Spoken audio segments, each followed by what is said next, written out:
सत्संग जी प्यार से कहना, धन निरंकार जी। प्यारे महापुरुषों जी, मन के पार इस बुक में परम पूज्य प्यारे लाल जी ने हमें सतगुरु की शिक्षा के साथ साथ अपने गहन अध्ययन तथा जीवन के अनुभवों का लाभ प्रदान किया है।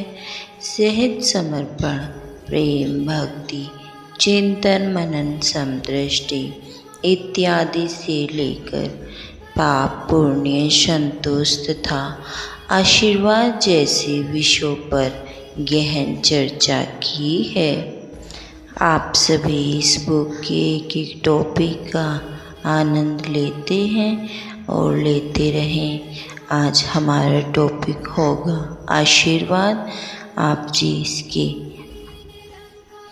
आप जी सुनते रहें, आशीर्वाद का क्या अर्थ है। प्यार से कहना, धन निरंकार जी। आशीर्वाद का अर्थ है सतगुरु के सानिध्य में मनुष्य के वर्तमान और भविष्य का मिलन होना। सतगुरु माध्यम है। अगर मनुष्य ठीक से आशीर्वाद के सामने पूर्ण समर्पण और झुकने की कला सीख ले तो सतगुरु का आशीर्वाद मनुष्य के लिए अर्थवर यात्रा बन जाता है। आशीर्वाद का मतलब है पूर्ण सतगुरु द्वारा परमात्मा को जान लेना, जो सबका स्रोत है। फलस्वरूप सतगुरु में मनुष्य अपने होने की आखिरी संभावना का दर्शन पाने लगता है। आशीर्वाद से इस जगत का कोई संबंध नहीं जुड़ता। आशीर्वाद तो परलोक की बात है। चुनांचे आशीर्वाद से जो मिलता है वो इस लोक का नहीं है बल्कि परलोक का है। मानो आशीर्वाद से परलोक इस लोक में उतरता है। आशीर्वाद बेशर्त है। पूर्ण सतगुरु आशीर्वाद आकरण देता है। आशीर्वाद मांगो तो मिले ऐसा नहीं है। सतगुरु देख देख कर आशीर्वाद दे ऐसा भी नहीं है। सतगुरु तो आशीर्वाद देता ही जाता। सतगुरु तो आशीर्वाद देता ही जाता है।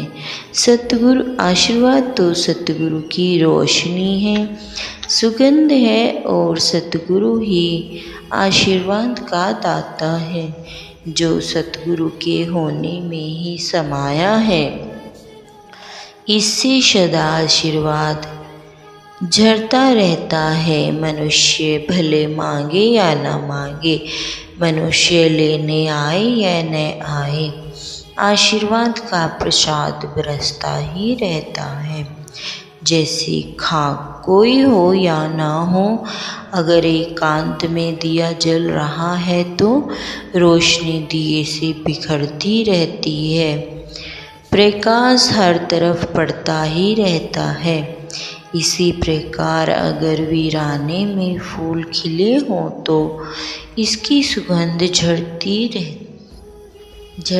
रहती है। सुगंध हवाओं में बिखरती रहती है।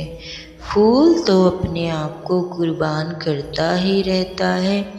इसके पास होना ना होना संयोग है। अंततः महात्माओं का मत है कि आशीर्वाद दिए नहीं जाते। पूर्ण सतगुरु के होने का ढंग ही आशीर्वाद है।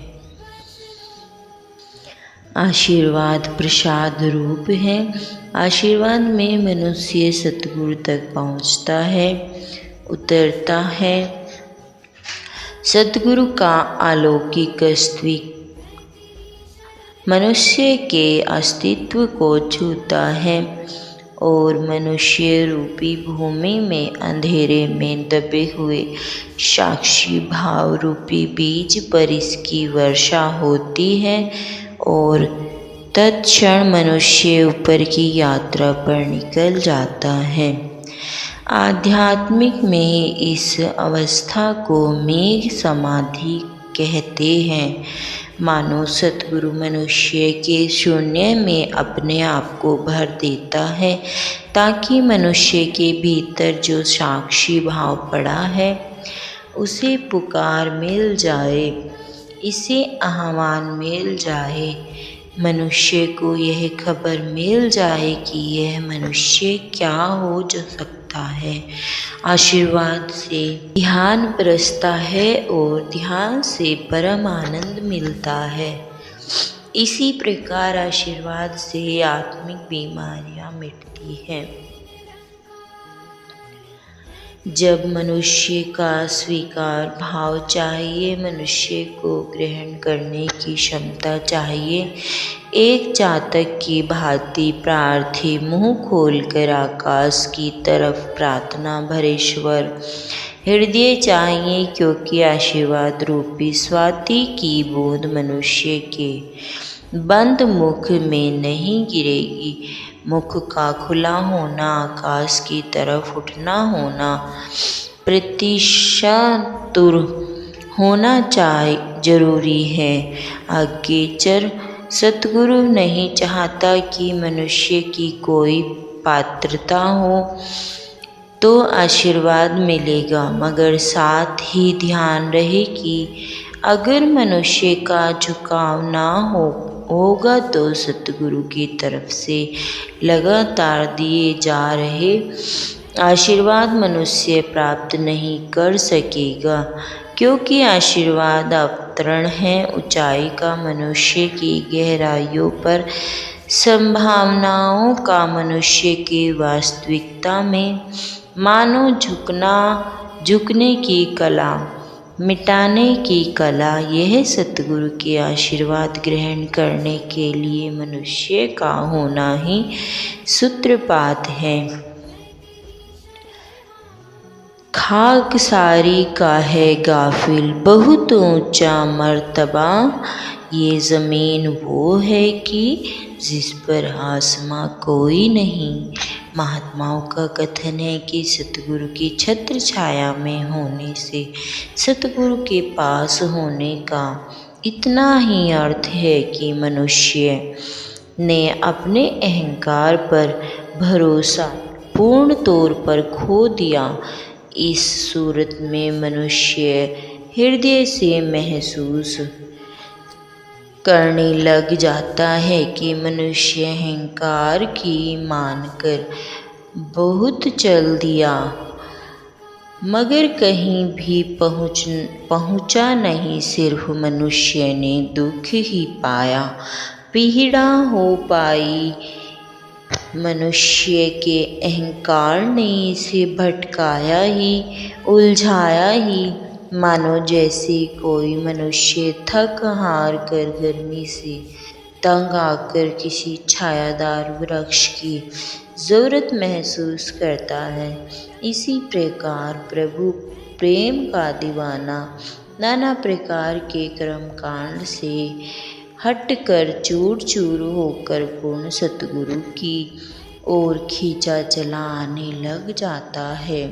जैसे संपूर्ण अवतार वाणी में कहा गया है, ओछा मूर्ख सार न जाने, बुला रस्ते पादे वो, लाखे अपने ज्ञान दिति ली, मन दी ज्योत जगा दे वो। गुण ते सित नहीं कुछ पल्ले, नीचो नीच अनजान हमें, मेहर तेरी दे साए होते, आ पहुँचा भगवान हमें।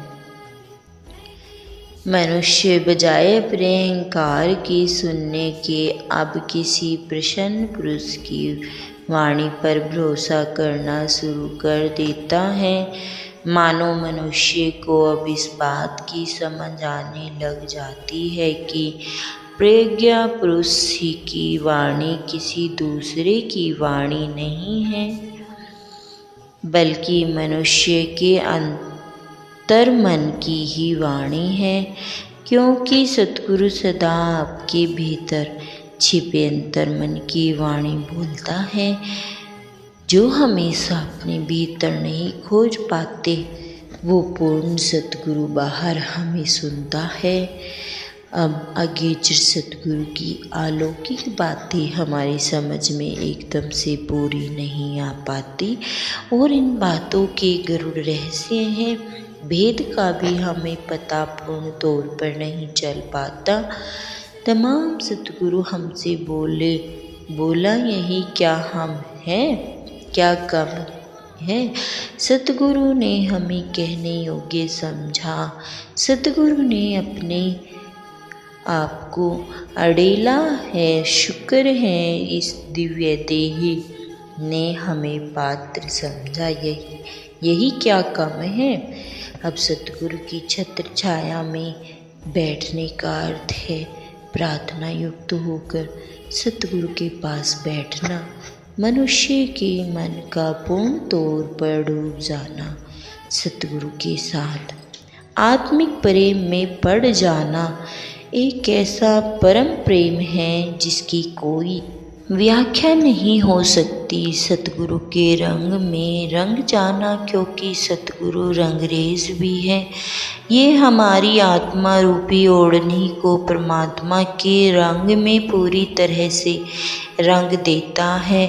कबीर जी लिखते हैं, जब मुरी चादर बनकर आई रंग रेज को दीनी, ऐसा रंग रंगायो रंगरेज के लालो लाल कर दीनी। इस अलौकिक रंग का उल्लेख करते हुए बाबा फरीद जी फरमाते हैं, रत्ते इश्क खुदाई रंगी दीदार के, बिसरई जिहान नामू ते भुई भारूथिए। अर्थात जो ईश्वर को जान लेते हैं, इसके दीदार के रंग में रंग जाते हैं, उन पर प्रभु परमात्मा के प्रेम का लाल रंग चढ़ जाता है, जो निरंतर चढ़ता ही रहता है। और जो परमात्मा को भूल जाते हैं, वो मानो धरती पर बोझ ही बन जाते हैं। इसी प्रकार कहा गया है, कैया रड़िया जे थिए प्यारे पइये उन मजीठा, रांडन वाले जे रंढे सईबू ऐसे रंगू में ठीठा। जिनके चोले रंगे प्यारे की तो तिनी के पासी, धूड़ी जितना की जे मिले, जे कहु नानक की अरदासी। अर्थात यदि आप अपने मन अपने शरीर को रगड़ना चाहते हैं तो ईश्वर प्रभु नाम की मजीठा को प्राप्त करो, जिसका रंग कभी उतरने वाला नहीं होता है। अपने आप के ऊपर इस बेरंग का रंग चढ़ाओ, जो अलौकिक नूर बनकर दिखाई देने लग जाए। फिर जिसके तन इस रंग में रंग जाते हैं, मैं नानक निरंतर उसके पास रहना चाहूँगा, उसके चरणों की धूली लेना चाहूँगा। मैं ऐसी ही प्रार्थना करता हूँ। दुनिया में 3 प्रकार का प्रेम है। किसी के शरीर के साथ प्रेम में पड़ जाना, ऐसा प्रेम शरीर की वासना है। ऐसा प्रेम सबसे निचले तल का प्रेम होता है। ऐसा प्रेम जल्दी आता है और जल्दी ही फिर चला जाता है। दूसरा प्रेम है किसी के मन के साथ प्रेम में पड़ जाना। साधारणतः हम इसे ही प्रेम कहते हैं। ये पहले वाले प्रेम से श्रेष्ठतर है, कुछ गहरा है, लेकिन ऐसा प्रेम भी कुछ समय तक ही टिकता है, क्योंकि ये शरीर से थोड़े बाहर है, क्योंकि थोड़ी सुगंध है, काव्य के थोड़े प्रेम रूपी पंख हैं। ये प्रेम थोड़ा उड़ सकता है। फिर तीसरा प्रेम है किसी के साथ आत्मा में प्रेम यानी आत्मा के साथ आत्मा का प्रेम हो जाना, ऐसा प्रेम फिर खुले आकाश की भांति है। ये विराट आकाश की तरह है। आध्यात्मिक में इसे प्रार्थना कहते हैं। ऐसा प्रेम, परम प्रेम की घटना शिष्य और सतगुरु के बीच ही घटित होती है। अब अंत में कहना पड़ेगा कि सतगुरु रूपी वृक्ष तो घनी छाया से सदा भरपूर है, लेकिन अगर हम इसके नीचे विश्राम करने के लिए तैयार हो तो वृक्ष की क्या दोष है।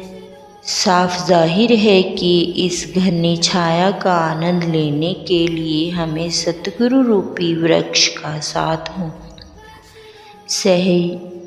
सहयोग करना होगा। फिर सतगुरु हमारे जीवन में एक बहुत बड़ी क्रांति ला सकते हैं।